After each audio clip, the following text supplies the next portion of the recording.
আলহামদুলিল্লাহ সূরা পরে পানিতে ফু দিয়ে খাইলে কি হবে জানলে অবাক হয়ে যাবেন। এই আমল আপনার সারা জীবন কাজে লাগবে।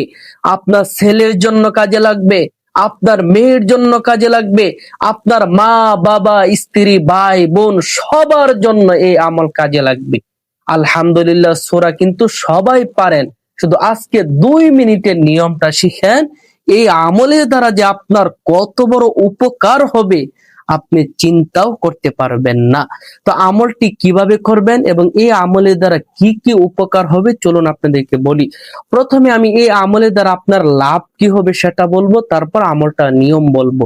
এই আমলের দ্বারা লাভ হবে, অনেক সময় আমাদের পেট ব্যথা করে, মাথা ব্যথা করে, বা পেটের ভিতর কেমন যেন একটু জ্বালা যন্ত্রণা করে। আপনার নিজের হতে পারে বা আপনার ছেলে মেয়ে মা বাবা ভাই বোন স্ত্রী যে কারোর যে কোনো সময় পেটের সমস্যা হতে পারে। তখন আমরা কি করি, 1 গ্লাস পানি নিয়ে মসজিদে হুজুরের কাছে দৌড় মারি। এই আমলটা আজকে শিখেন, হুজুরের কাছে যেতে হবে না। আপনার যখনই সমস্যা হবে, দিন হোক রাতে 2টা 1টা হোক, তখনই এই আমল আপনি নিজে করে নিজে পানি পড়া খাইতে পারবেন ইনশাআল্লাহ। আপনার পেট ব্যথা পেটের সমস্যা আল্লাহ তাআলা দূর করে দিবে।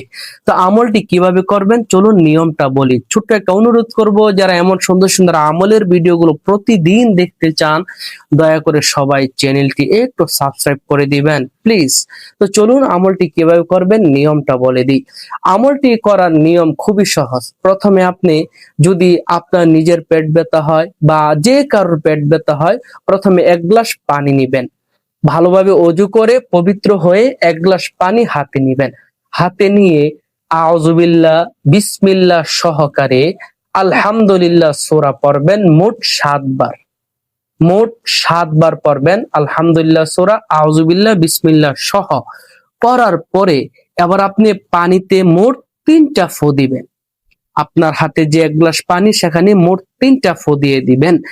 এখন হলো এই পানিটা কিভাবে খাবেন। পানিটা খাওয়ার একটা নিয়ম আছে, সুন্নত তরিকা আছে।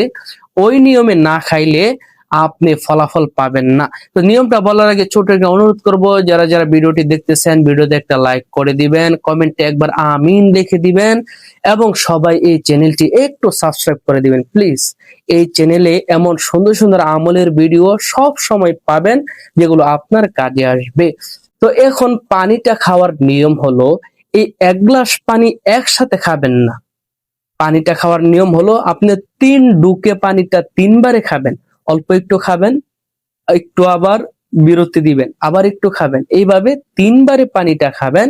ইনশাআল্লাহ দেখবেন আপনার পেটের সমস্যা আল্লাহ তাআলা দূর করে দিবে।